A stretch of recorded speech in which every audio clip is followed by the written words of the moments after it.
come and see, you'll know the teaching of peace, the teaching of love, the teachings of the Buddha is for all who want to be free forevermore. Ehipasiko, come and see, you'll know the teaching of peace, the teaching of love, the teachings of the Buddha is for all who want to be free forevermore. But don't just believe, investigate. Don't you simply accept what you hear or see, not even if it's uttered by me. So don't just agree, you've got to verify. When you know that it's good and it's preached by the wise, now live up to it the rest of your life.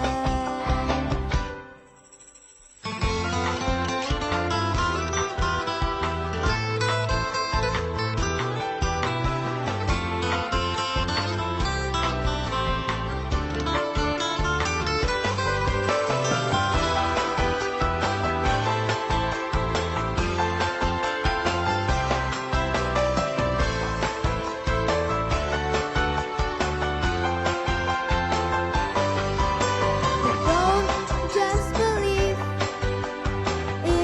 investigate.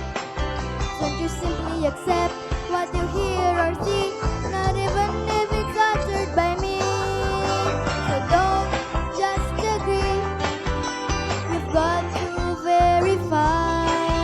When you know that it's good and it's praised by the wise, live up to it the rest of your life.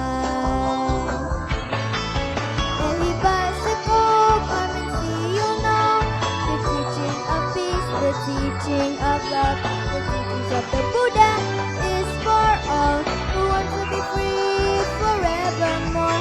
Ehipasiko, come and see, you'll know the teaching of peace, the teaching of love, the teachings of the Buddha is for all who want to be free forevermore.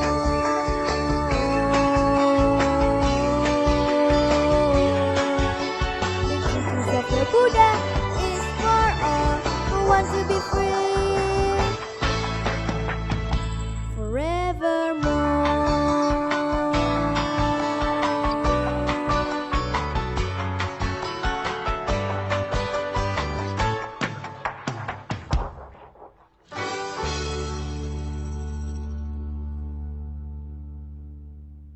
Pemirsa TVRI yang berbahagia dimanapun Anda berada, kembali lagi bersama saya dalam Mimbar Agama Buddha, Lentera Dharma Namo Buddhaya.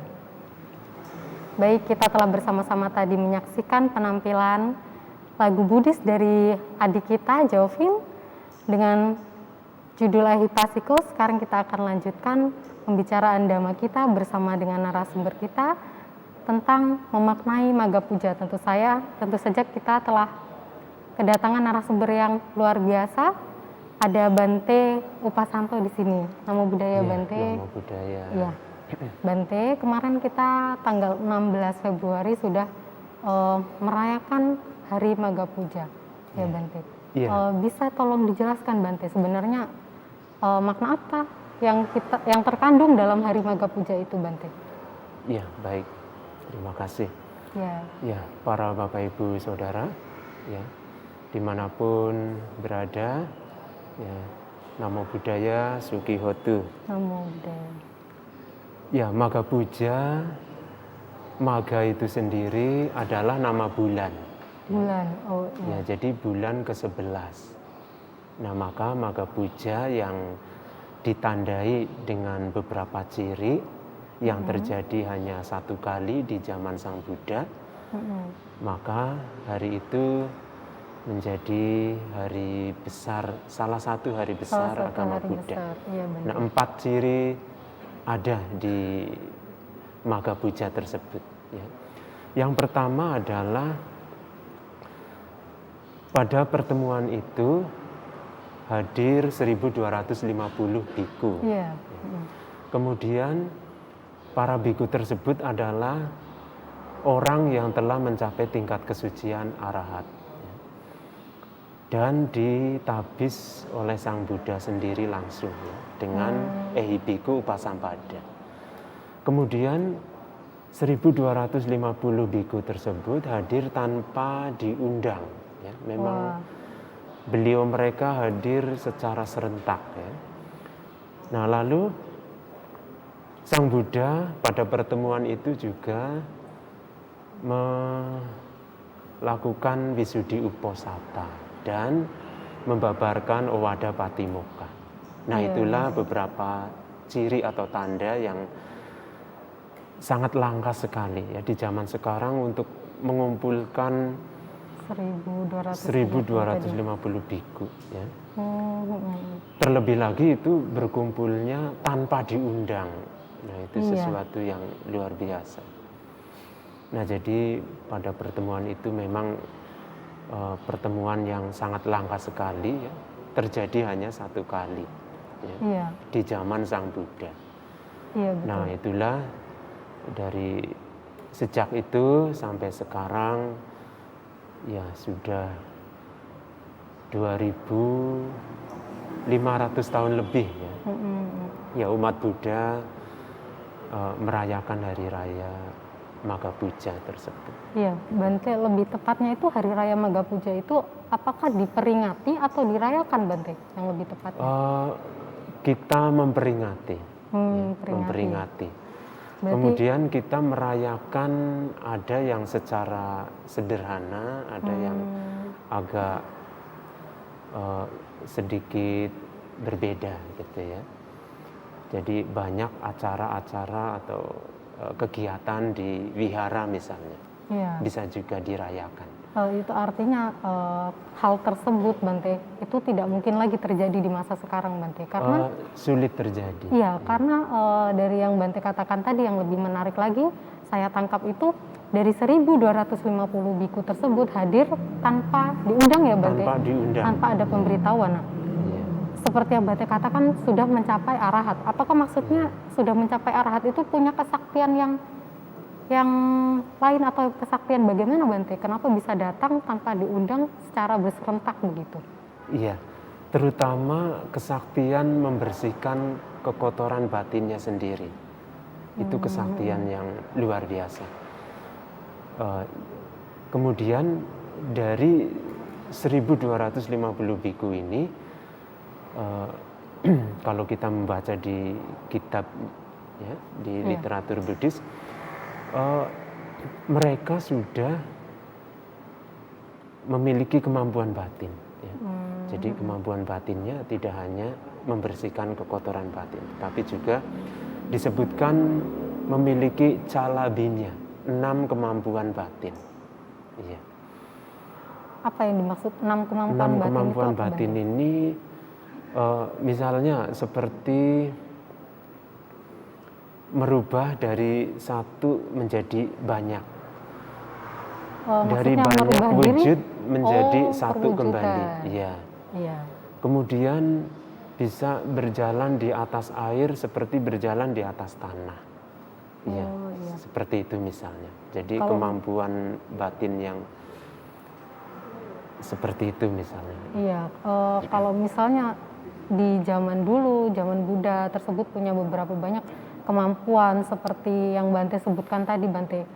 Mungkin nggak sih, Bante, di zaman sekarang itu masih ada orang yang bisa melakukan hal tersebut, Bante? Ataukah ada cara khusus yang harus dilakukan begitu? Kalau ada atau tidak, kemungkinan ada. Persisnya kita tidak tahu. Ya.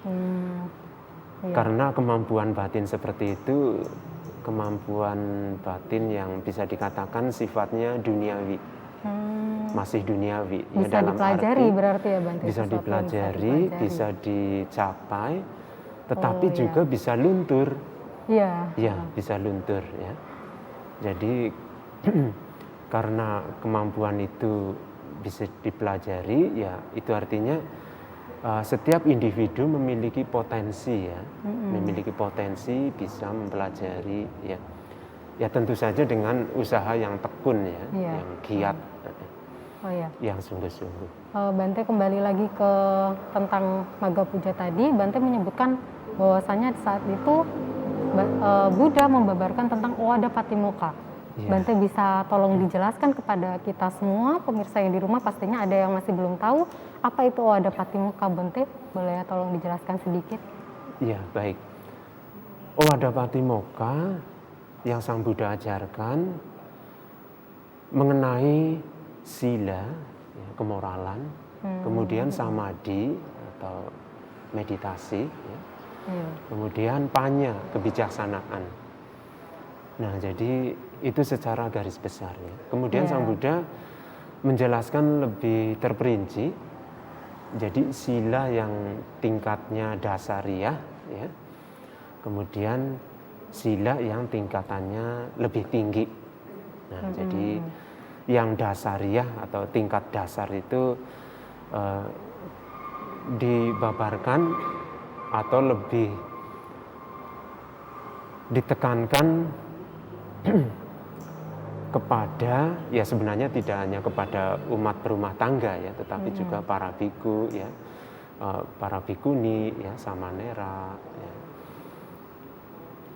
Kemudian karena tingkat dasar ini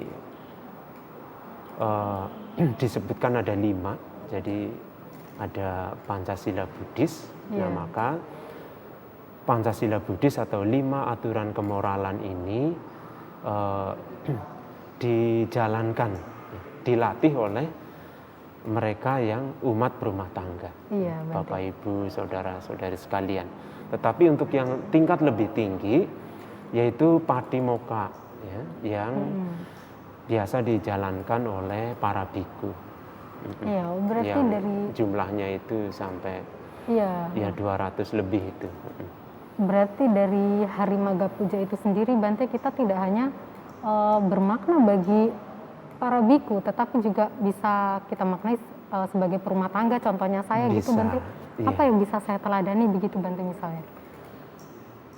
Kalau kita membaca di Owada Patimokkha, itu kan ada Kanti Paramang Tapotidika, ya. Kanti Paramang Tapotidika. Jadi kesabaran, ya, ketabahan itu adalah cara melatih batin terbaik. Jadi diharapkan kita dalam melakukan aktivitas sehari-hari, ya, disertai, ya, dilandasi dengan kesabaran. Ya. Apapun jenis aktivitas itu, baik membaca buku, ya, menulis, ya, mungkin membersihkan ruangan, ya, menyapu dan lain-lain. Ya. Menyetir kendaraan, ya, semua didasari kesabaran. Ya, tentu saja tidak hanya kesabaran, ya. Faktor-faktor yang lain juga ada. Ada semangat, gitu, ada kedisiplinan, ya, ada perhatian, waspada, ya, dan lain-lain. Cinta kasih, ya, welas asih. Nah, kesabaran ini menjadi salah satu faktor dalam kita melakukan kegiatan atau aktivitas sehari-hari. Iya, Bante. Ada kan orang yang mengatakan bahwasanya kesabaran itu kalau dalam agama Buddha merupakan praktek tertinggi, ya, Bante. Kesabaran merupakan praktek tertinggi. Cuman ada, Bante, orang yang pernah mengatakan bahwasanya sabar itu ada batasnya. Menurut Bante mengenai kalimat tersebut bagaimana, Bante? Kalau saya memahami kalimat tersebut, ya, kesabaran, ketabahan adalah cara bertapa yang baik, ya, yang dikatakan tertinggi. Ya, kita dalam melakukan sesuatu itu dilandasi dengan kesabaran. Jadi kalau kita melihat kalimat selanjutnya, Nibbānang Paramang Sukkhang. Nibbānang Paramang Sukkhang. Artinya, ya, apa, Bante? Jadi Nibbana adalah yang tertinggi, ya, kebahagiaan tertinggi. Jadi kalau kita ingin merealisasi kebahagiaan tertinggi itu, Nibbana atau Nirwana, maka mau tidak mau kita praktek kesabaran itu sendiri. Oh iya. Dan itu dilakukan dengan tanpa batas. Berarti kalau orang mengatakan bahwasanya kesabaran itu ada batasnya, berarti dia sudah tidak sabar lagi begitu ya Bante? Waktu itu, ya, Waktu itu. ketika itu. Tetapi karena kesabaran bisa dilatih terus, maka ya kalau Tidak kita ada ingin batasan. merealisasi kebahagiaan, kalau di dalam Buddhis dikatakan kebahagiaan tertinggi yaitu nibbana atau nirwana, maka kesabaran itu dilatih tanpa batas. Seperti misalnya Pangeran Siddhartha. Iya. Beliau bertapa di bawah pohon Bodhi. Ya, sebelumnya bertapa menyiksa diri ya, di hutan Uruvela. Itu kesabarannya sudah luar biasa. Bahkan dikatakan hampir saja beliau meninggal. Iya, sudah Ya, menyiksa badannya diri. kurus kering ya. Nah itu artinya beliau mempraktekkan kesabaran yang sangat tinggi. Bahkan karena beliau merasa menyiksa diri itu bukan jalan terbaik, Iya. bebasnya penderitaan belum dicapai, maka beliau melihat, oh ternyata menyiksa diri itu tidak membawa pencapaian nibbana.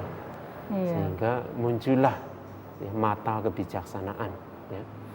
Beliau meninggalkan menyiksa diri dan menuruti hawa nafsu indrawi, sehingga beliau mengambil jalan tengah, ya.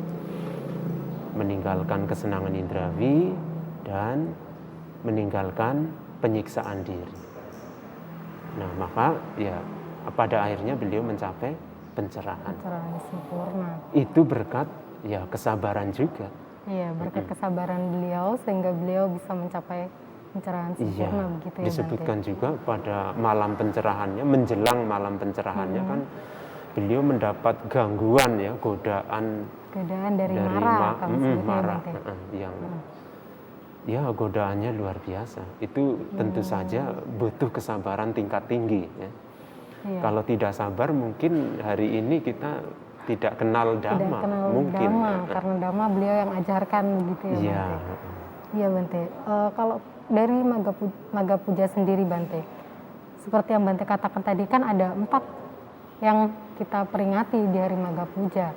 Nah, misalnya Bante, di kehidupan yang lalu seorang sangga bisa berkumpul 1.250 sangga bisa berkumpul. Lalu hal tersebut tanpa diundang masih relevankah Bante dengan kehidupan sekarang? Kalau kita lihat sekarang itu kan Bante, kita udah semua pakai gadget, semua menggunakan HP. Misalnya ada perkumpulan, begitu semuanya diumumkan melalui WA Bante. Nah kira-kira hal tersebut bagaimana Bante dengan perayaan Magga Puja itu sendiri Bante? Untuk menyebar informasi kita bisa saja menggunakan teknologi yang ada. Ya. Untuk ya kita sejalan dengan perkembangan teknologi. Nah kemudian nanti bisa dilanjutkan dengan undangan secara tertulis ya, surat. Gitu bisa juga. Jadi luar biasa ya Bante, luar biasa sekali di kita kehidupan bisa, zaman Buddha tadi. Memang itu dikatakan hanya terjadi satu kali ya, ketika itu saja. Dari sejak itu sampai sekarang ya hanya itu saja terjadi. Kehadiran para biku yang tanpa diundang. Iya. Luar biasa sekali Bante. Nah. Iya. Kalau tadi Bante katakan di hari Magga Puja itu para biku tersebut juga langsung ditabiskan begitu Bante maksudnya atau oleh Sang Buddha? Sang Buddha memberikan Visuddhi Uposatha. Iya, maksudnya ini lebih kepada umat Bante? Rumah tangga.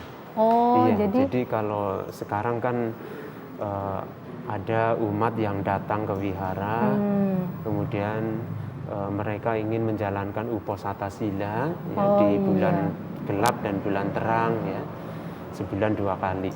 Oh iya, pengambilan kemudian sila. ya Cait Cabgo begitu ya. Iya. Kemudian bisa sebulan 4 kali ya. Tanggal 1, tanggal 8, 15 iya, dan 23. 23. Atau lebih dari itu juga bisa. Sebenarnya siapapun yang mau, kapanpun main itu bisa ya Bante? Bisa sebenarnya. Lebih dari 2 kali atau 4 kali bisa di tanggal-tanggal tersebut.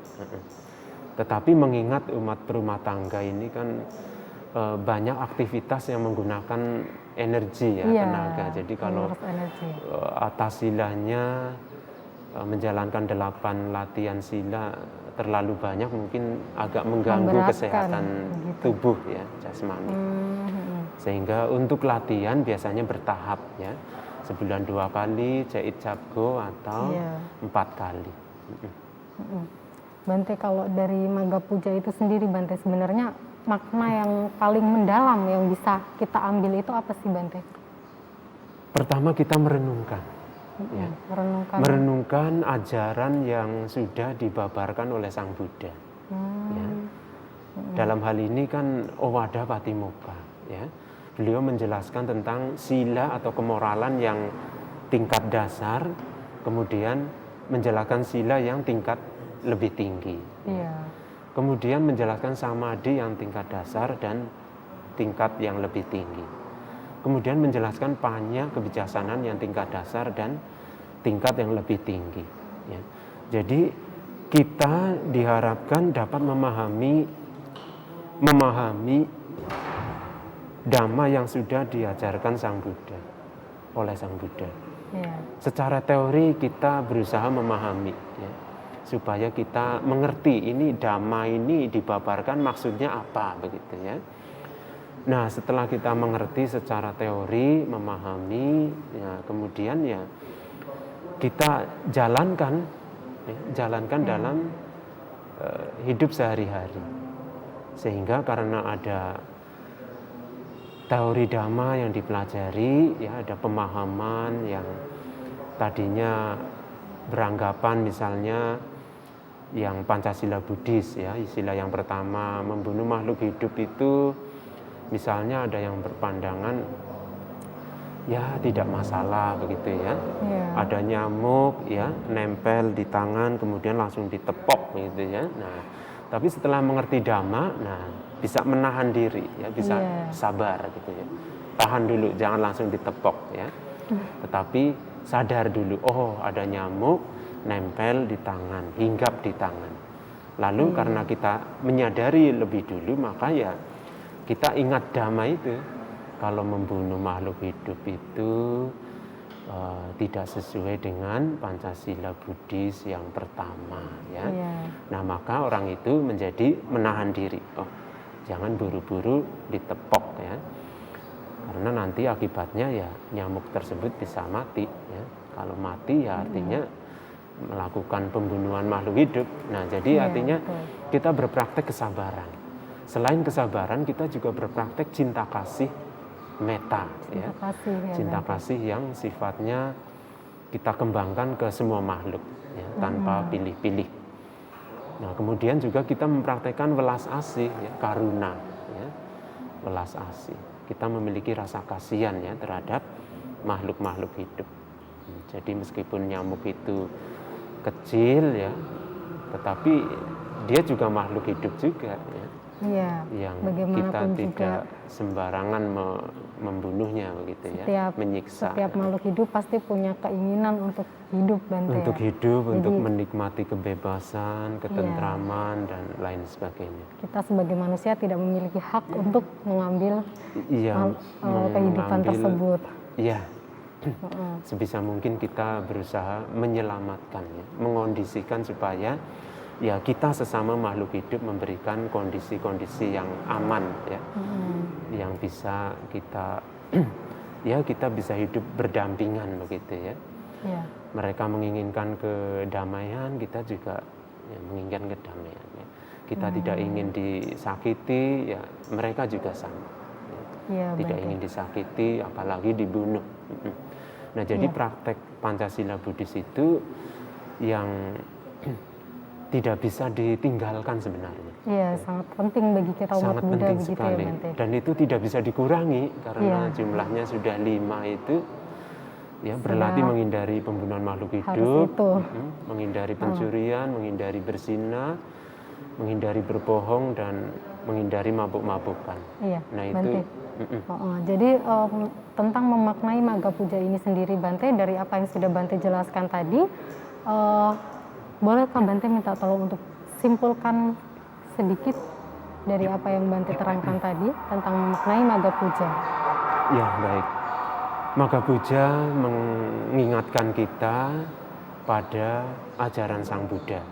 Ya, Menghindari kejahatan atau keburukan, memperbanyak perbuatan baik, dan membersihkan kekotoran batin. Kalau menghindari kejahatan atau keburukan dan memperbanyak perbuatan baik, itu memang sudah lazim, ya, sudah wajar di masyarakat. Nah, tetapi untuk membersihkan kekotoran batin ini yang tidak mudah.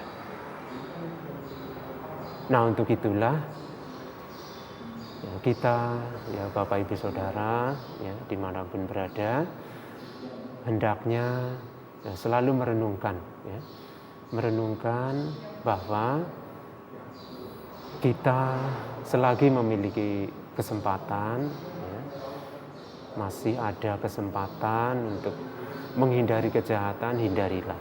Masih ada kesempatan untuk memperbanyak perbuatan baik, ya, melalui pikiran, ucapan, dan badan jasmani, ya lakukan saja. Ya. Kemudian membersihkan kekotoran batin, ya. Nafsu, keserakahan, kebencian, dan kegelapan batin. Ini yang menjadi renungan kita, ya, setiap kali mengingat Dhamma, ya apapun yang kita lakukan, ya landasi, sertailah, ya, dengan kesabaran, dengan sifat-sifat luhur, ya, cinta kasih, metta, belas kasih, karuna, dan ya, mudita, ya, rasa simpati, ya, melihat keberhasilan orang lain kita ikut bahagia. Kemudian yang keempat, batin yang seimbang. ya. Metta, karuna, mudita, dan UPK bisa menjadi acuan kita, ya, dalam menjalankan Dhamma, ya. Jadi kita merenungkan di dalam memperingati Maga Puja ini, dan kemudian kita mempraktekkan Dhamma, dan karena ada teori, ada pemahaman, ada praktek yang dijalankan, maka ada hasil, ya, ada pariyati, patipati, patiweda. Baik, terima kasih Bante untuk pembelajaran yang luar biasa hari ini tentang memaknai Maga Puja. Nah, saudara-saudara yang berbahagia, demikian yang telah disampaikan oleh Bante, dan terima kasih telah bersama kami dalam acara Mimbar Agama Buddha Lentera Dharma. Kita bertemu lagi di kesempatan waktu. Semoga apa yang disampaikan oleh Bante Upasanto hari ini dapat menjadi pembelajaran buat kita semua dan dapat selalu diingat oleh rekan sedharma yang berbahagia. Terima kasih. Namo Buddhaya.